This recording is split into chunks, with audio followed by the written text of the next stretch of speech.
ስለ ራሳችሁ አንድ በጣም እንግዳ የሆነ ነገር ልነግራችሁ። ራሳችሁን በጣም አጥብቃችሁ ትወዳላችሁ። ከማንም በላይ ለራሳችሁ ስትሉ ማታደርጉት ነገር የለም። ራሳችሁን ትጠብቃላችሁ፣ ራሳችሁን ትንከባከባላችሁ። በተጨማሪም በራሳችሁ ሕይወት ውስጥ ከእናንተ በላይ አስፈላጊ ብላችሁ የምታስቡት ሰው አይኖርም። ነገር ግን ታዲያ እንግዳ የሚባለው ነገር ምኑ ጋ ነው ካላችሁ፣ ስለ እናንተ ሕይወት ወይንም ስለ እናንተ የሰዎች አስተያየት ከእናንተ ሐሳብ፣ እናንተ ስለ ራሳችሁ ካላችሁ ሐሳብ በላይ ቦታን ትሰጡታላችሁ። አማይ ጉድ ኢናፍ የሚለውን ጥያቄ ስትጠይቁ ወይንም እኔ በቂ ነኝ ወይ ብላችሁ ስትጠይቁ ህሊናችሁ አዎ በቂ ናችሁ ብሎ ሊመልስላችሁ ይችላል። ነገር ግን አንድ ሰው መጥቶ እናንተ ምን ያህል ጎደሎ እንደሆናችሁ ወይንም ብዙ የሚስተካከሉ ነገሮች እንዳሏችሁ ቢነግሯችሁ እነሱን የማመን እድላችሁ በጣም ሰፊ ነው። በዚህ ብቻ አይደለም። አማይ አትራክቲቭ የሚለው እኔ ሳቢ ነኝ ወይ ማራኪ ነኝ ወይ የሚለውን ጥያቄ ከሰው ነው እንጂ የምትመልሱት ከራሳችሁ አይደለም። እንደማስበው ኢንቴሊጀንት ነኝ ወይ፣ የማሰብ ችሎታዬ ከፍ ያለ ነው ወይ የሚለውንም ራሳችሁን ከማመን በላይ ሰዎች በማመን ነው የምታሳዩት። ከማንም በላይ ራሳችሁን አስበልጣችሁ ትመለከቱ። እነዚህን ጥያቄዎች ግን ለብቻችሁ መጋፈጥ አትፈልጉምና ሰው እንዲወስንላችሁ ታደርጋላችሁ። የሚወስንላችሁ ሰውም እናንተ የማታውቁት ሰው፣ የማታከብሩት ሰው ወይንም ከሱ ጋር ምንም አይነት ንክኪ የሌላችሁም ሰው ሊሆን ይችላል። እንደዛ ቢሆንም ግን ታምኑታላችሁ፣ ትቀበሉትም አላችሁ። ሌላ በምንም አይነት ነገር ድርድርን አታቁም። የሥራ ቦታችሁ ለጤናችሁ ጥሩ ካልሆነ ጤናዬንማ እያሳጣኝ ነው ላቁመው ብላችሁ ወዲያው ታቆሙታላችሁ። ነገር ግን የራሳችሁን ትክክለኛ ወይንም ኦተንቲክ የሚባለውን ማንነታችሁን ለማየት ስትፈልጉ ያንን ገጽ ልመልከት ስትሉ ምቾት የማይሰማችሁ ጎን አለ። ስለዚህ ያንን ዲስኮምፈርት አስወግዳችሁ ለኮምፈርታችሁ ብላችሁ ቁጭ ትላላችሁ። ሕይወታችሁን እንደፈለጋችሁት ለማድረግ እያንዳንዱን ነገር ልታስተካክሉ ትችላላችሁ። ነገር ግን የምታስቡትን ነገር ለመናገር የውስጣችሁን ለመተንፈስ ግን በቂ የሚባል አቅም የላችሁ። ከ2000 ዓመታት በፊት የሮም ገዢ የነበረው ማርከስ አውሬሊየስ ይህንንም ጉዳይ በደንብ የተረዳ ሰው ነበር። ራሳችንን ከማንም በላይ አስበልጠን እንወዳለን። ነገር ግን ከራሳችን አስተያየት በላይ የሰዎችን አስተያየት ከፍ እናደርጋለን። ከራሳችን በላይ ዋጋ እንሰጠዋለን ይላል። ስለዚህ አሁን ይሄ በጣም ትልቅ የሚባል ኮንትራዲክሽን ነው። ሁለት የሚጋጩ ነገሮችን ይዘን ነው እየተንቀሳቀሰን ያለ ነው። ራሳችንን በጣም የምንወድና ከራሳችን በላይ የምናስበልጠው ምንም አይነት ነገር ከሌለ የራሳችንን ዋጋ የምንተምንበት በራሳችን አስተያየት ሳይሆን ለምንድን ነው በሰዎች ያደረግነው? ይህንን ለመመለስ አይምሯችን ለምን እንደተሰራ እንዴትስ እንደተሰራ በደንብ አድርገን ማወቅ መቻል ይጠበቅብናል። ስለዚህ the ancient software ብለን እንጀምር። ከጥንት ጀምሮ የነበረው ፕሮግራሚንግ ማለት ነው። እኛ አሁን አለን ብለን የምናስበው አንጎላችን ወይንም አይምሯችን በምን አይነት መንገድ ነው ዋየር የተደረገው? በምን አይነት መንገድ ነው ፕሮግራም የተደረገው? በጥንት ጊዜ የሰው ልጆች በጣም ትንሽ በነበሩበት ጊዜ ሁሉም ሰው ይተዋወቃል። ራሳቸውን ከብዙ አይነት አደገኛ ነገሮችን መጠበቅ ነበረባቸው። ራሳቸውን መጠበቅ የሚፈልጉና እዚህ ዓለም ላይ መትረፍ የሚፈልጉ ከሆነ ደግሞ ከኮሚዩኒቲያቸው ወይንም ከማህበረሰባቸው መገለል የለባቸው። በድሮ ጊዜ መገለል ማለት መነጠል ብቻ አይደለም፣ ሰርቫይቫልን ማጣት ነው ወይንም ደግሞ በቃ በህይወት እንደሌላቸው መቁጠር ነው። ለዚህ ነው በድሮ ጎሳዎች በጣም ትላልቅ የሚባሉ ጥፋትን የሚያጠፉ ሰዎች ከትራይቡ አባልነት የሚሰናበቱት ወይንም ደግሞ ከጎሳው አባልነት ይሻራሉ። እነዚህ የተገለሉ ሰዎችም ራሳቸውን ለማትረፍ አይሞክሩም። አፈር ላያቸው ላይ አድርገው ሞታቸውን የሚጠባበቁ ናቸው። አንዱ አውሬ መጥቶ እስኪወስዳቸው ነው የሚጠብቁት። ስለዚህ በዛ ጊዜ ከሰዎች ወይንም ከማህበረሰቡ ከጎሳው መነጠል ማለት ምንም አይነት ሴፍቲ ወይንም ደህንነት የለም፣ ምንም አይነት ምግብ የለም፣ የወደፊት ህይወት ብላችሁ የምታስቡትም ነገር አይኖርም። ታዲያ አይምሯችን በዚህ አይነት ስርዓት ውስጥ ነበረ እስከ ዛሬ ድረስ የምን።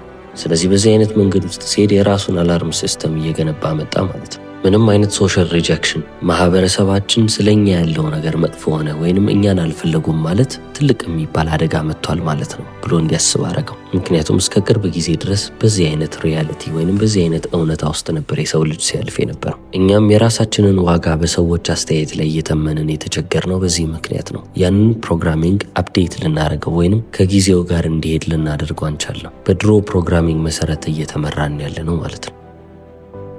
ስለዚህ አንድ ሰው ስለኛ ኔጌቲቭ የሆነ ኮሜንት ቢሰጠን ወይንም ደግሞ ምን ያህል እንደማንመቻቸው ምን ያህል እንደማንረባ እየነገሩን ሲመጡ ልክ አውሬ እያሳደደን እንደሆነ አድርገን ነው የምናስበው። አይምሯችን ያንን ልክ እንደ ማስፈራሪያ ወይንም ልክ እንደ አደጋ ነው የሚመለከተው ማለት ነው። ስለዚህ አንድ ሰው ሶሻል ሚዲያ ላይ እናንተን አንፎሎ ሲያደርጋችሁ ልክ ድሮ በጎሳ ህይወት ውስጥ እየኖራችሁ ከሆነ ከጎሳ አባልነት ተባራችኋል እንደመባል አይነት ስሜት ወይንም ደግሞ ያን ያህል ክብደት አለው ለአይምሯችን። ምክንያቱም ሰውነታችን የጎሳ መገለልንና በተጨማሪም አንፎሎ መደረግን ሁለቱን ሊነጣጥላቸውና ሊመለከታቸው አይችልም። ልዩነቱ አይገባውም፣ ምክንያቱም ተመሳሳይ አላርም ሲስተም ነው አእምሯችን ውስጥ ያለው። ለዚህ ነው እጅጉን አጥብቀን በሰው ልጅ መቀበልን ወይም ተቀባይነትን የምንመኘው። አሁን ደግሞ ወደ ተጫኑብን ጊዜያቶች እንመለስ። እስከ 7 ዓመታችን ድረስ እኛ እያሰብን አልነበረም። ልክ እንደ ስፖንጅ ነገሮች እንደ መምጠጥ እየሞከርን ነው፣ እየተቀበልን ነው። ስራችን ማሰብ ሳይሆን ከታላላቆቻችን መማር ነውና።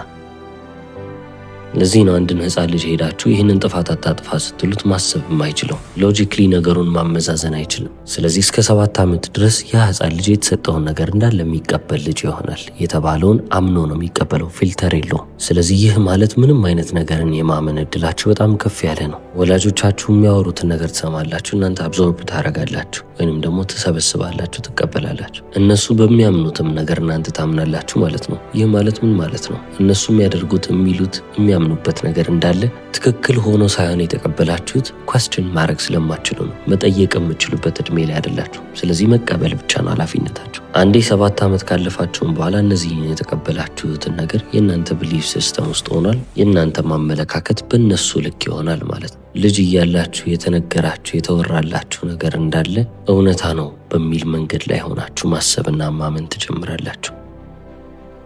ስለዚህ የአዋቂነት እድሜያችሁን እየመራላችሁ የሚቀጥለው ነገር ይሄ ይሆናል። አንተ አትረባም የሚለውን ቃል ስትሰሙ ምናልባትም ቀጥታ ትውስታውን ላታስታውሱ ትችላላችሁ እንጂ አይምሯችሁ በልጅነታችሁ ያንን ነገር ያላችሁን ሰው ያስታውሳል። ምን መሆን እንዳለባችሁና ምን አይነት ነገር መፈለግ እንዳለባችሁ ተነግሯችሁን ያደጋችሁት እንጂ ከራሳችሁ ያመጣችሁት አይደለም። ስለዚህ አሁን ላይ ሀሳቤ ናቸው ብላችሁ የምታስቧቸው ነገሮች የምርም እናንተ ያመጣችኋቸው ነገሮች ናቸው ወይንስ ደግሞ ያለምንም ጥያቄ ምንም ሳታንገራግሩ ተቀበሉ ተብሎ የተሰጣችሁ ኢንፎርሜሽን ነው? ከልጅነታችሁ ጀምሮ የተነገራችሁ ነገር ከሆነ በእርግጠኝነት እናንተ ያመጣችሁት ነገር አይደለም፣ የወረሳችሁት ነው። ወደ ኋላ ልመልሳችሁና ከዛሬ 2000 ዓመት በፊት በግሪክ ታሪክ ውስጥ አንድ ሰው ነበረ። ሲወለድ ምንም የሌለው ባሪያ ነበረ። ከባርነትም አልፎ ወደ ነፃነት ሊያልፍ የቻለው እንዴት ነው? ስሙ ማን ነው ካላችሁ ኤፒክቴደስ ይባላል። ታዋቂ የስቶይክ ፈላስፋ ነው። ምንም አይነት ሀብትም ንብረትም አልነበረው። ስለዚህ እሱን ስትመለከቱ ምናልባትም ፓወርለስ ነው ወይም ምንም አቅም የለውም፣ ኃይል የለውም ትሉ ይሆናል። ነገር ግን በዛን ጊዜ ከገለጹት ሰዎች መካከል አብዛኞቹ ምን ይሉታል? እንደዚህ አይነት ነፃ የሆነ ሰው በሕይወት አይቼ አላቅም ይላሉ። ታዲያ የኤፒክቴደስ አመለካከት ወይንም ፍልስፍናው ምን ይመስል ነበር ካላችሁ ነገሮችን ሁሌም ቢሆን በሁለት መንገድ ይከፍላል። ኮንትሮል ማድረግ የምችለውና ኮንትሮል ማድረግ የማልችለው ነገር ምንድን ነው እያለ ነው የሚያየው። መቆጣጠር የምችለውና ማልችለው ነገር። ስለዚህ አሁን ያላችሁ ስም የማን ነው? ሬፑቴሽናችሁ ወይንም ስለ እናንተ የሚወራው ነገር እንትና ሲባል የሚጠራላችሁ ስም እንዳለ የእናንተ አይደለም፣ ከእናንተ ቁጥጥር ውጭ ያለ ነው። ሰዎችም ስለ እናንተ የሚሰጡት አስተያየት የእናንተ አይደለም፣ ከእናንተ ቁጥጥር ውጭ ነው ማለት ነው። እናንተ ላደረጋችሁት ለምንም አይነት ነገር አፕሩቨል ብታገኙ፣ የእነሱን ተቀባይነት ብታገኙም ባታገኙም ከእናንተ ቁጥጥር ውጭ ነው። እነዚህ ነገሮች እንዳለ በእናንተ ተጽዕኖ ስር መሆን የሚችሉ ነገሮች ናቸው። እዚህ ላይ ምንም ክርክር የለንም። ነገር ግን ውጤቱ እንዲሆን ማድረግ እችላለሁ፣ መቆጣጠር እችላለሁ ካላችሁ በፍጹም በእናንተ ቁጥጥር ስር አይደለም። በህይወታችሁ ውስጥ ደግሞ ሰፈር ማድረግ የምትፈልጉ አይነት ሰዎች ከሆናችሁ ኮንትሮል ማድረግ የማትችሉትን ወይም መቆጣጠር የማትችሉትን ነገር ለመቆጣጠር መሞከር በቂ ነው። ስለዚህ የእናንተ የሆነው ነገር ምንድን ነው? በቁጥጥራችሁ ስር ያለው ምናልባትም ጥረታችሁ ይሆናል፣ ምላሻችሁ ይሆናል፣ ትኩረታችሁም ይሆናል።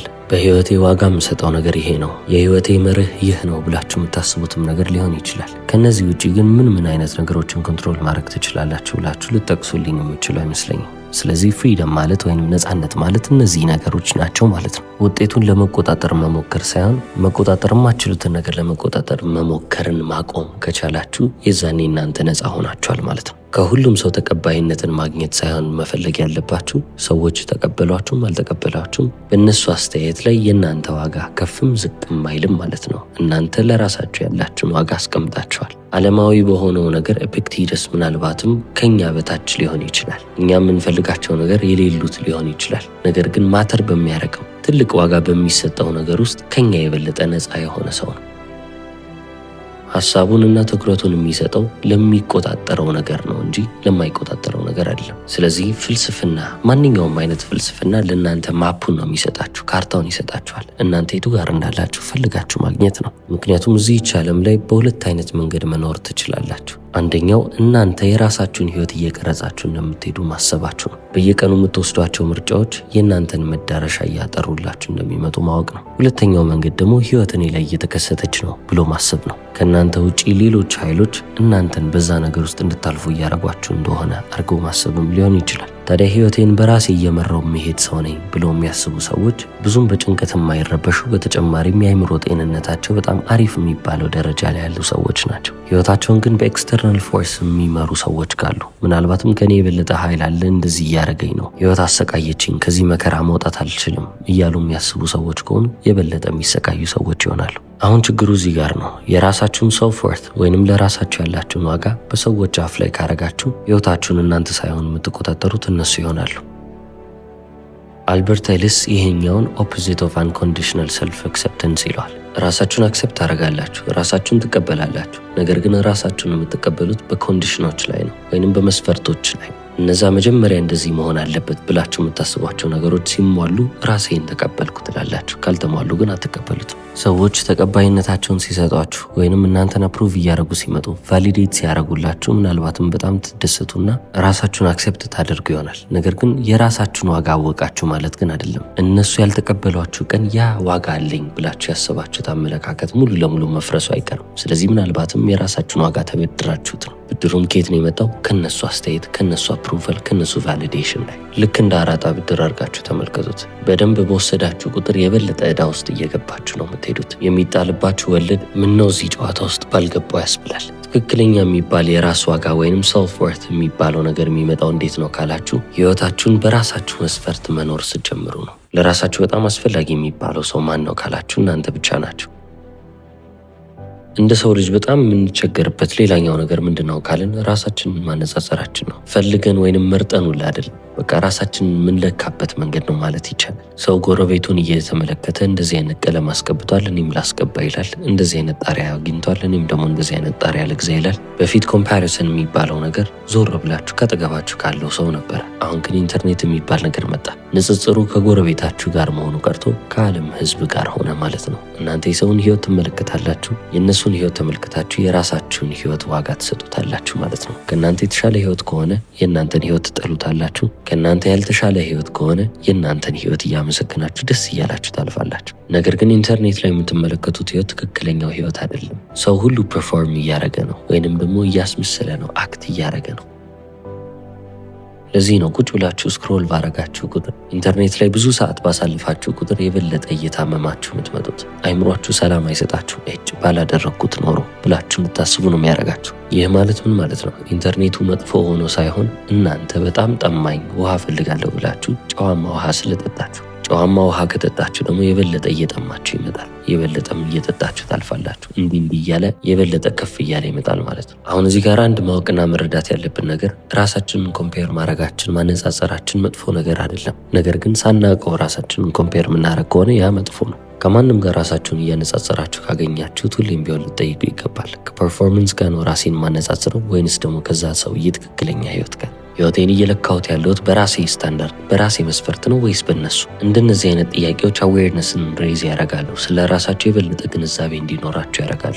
ግንዛቤ ደግሞ ምንን ያቋርጣል ካላችሁ፣ አዙሪቱን። ልብ ሳትሉ የምትሽከረከሩበትን አዙሪት ታቆሙና ቆይ እስቲ ይህን ነገር አስተውዬ ልመልከተው ትላላችሁ።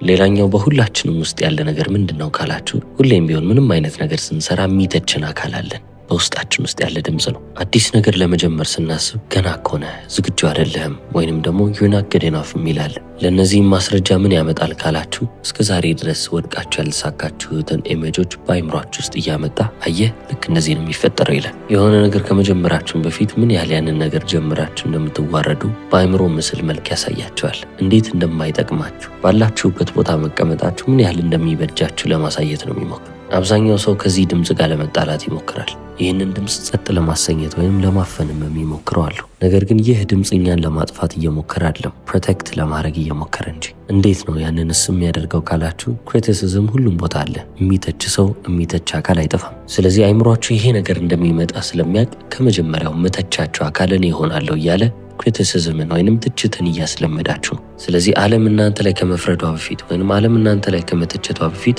አይምሯችሁ እናንተን እየተቻችሁ ይመጣና ወይ ያጠነክራችኋል፣ አሊያም ደግሞ ማሻሻል ያለባችሁን ነገር እያሻሻላችሁ እንድትመጡ ትንሽ የሚባልን ግንዛቤ ይሰጣችኋል። በዚህም አለ በዚያ ግን አይምሯችሁ ቀድሞ እናንተን መተቸቱ ዓለም እናንተ ላይ ሲወርድባችሁ ወይንም ሲተቻችሁ ብዙ እንዳይከብዳችሁ የሚያለማመዳችሁ ይሆናል ማለት ነው። አንድ ቦክሰኛ መንገድ ላይ ድንገት ጸብ ቢነሳና ጸብ ውስጥ ራሱን ቢያገኝ ምንም ቢመታ ምንም ቢያመው እንኳን ቢያንስ ፊቱ ለምዷል። ሁሌም ቢሆን ፋይት የሚያረግ ሰው ነው። ሁሌም ቢሆን ፊቱን የሚመታ ግለሰብ ስለሆነ አሁን ትክክለኛ ጸብ ላይም ፊቱ ቢመታ የለመደ ፊት ላይ ነው አሁንም የተመታው ማለት ነው። ምንም ቢያምም ቢያንስ ይችለዋል። ነገር ግን የማትችሉት አይነት ሰዎች ከሆናችሁ ይከብዳችኋል። ለዚህ ነው አይምሯችሁ ቀድሞ እናንተን የሚያለማምዳችሁ። ቀድሜ እኔ እዚህ መራራ የሚባለውን እውነት አልስጣችሁ የሚላችሁ ለዚህ ነው። የዛሬውን ቪዲዮ በዚህ መልክ ጨርሰናል። እስከ መጨረሻው ስለተከታተላችሁ አመሰግናለሁ። ቻው።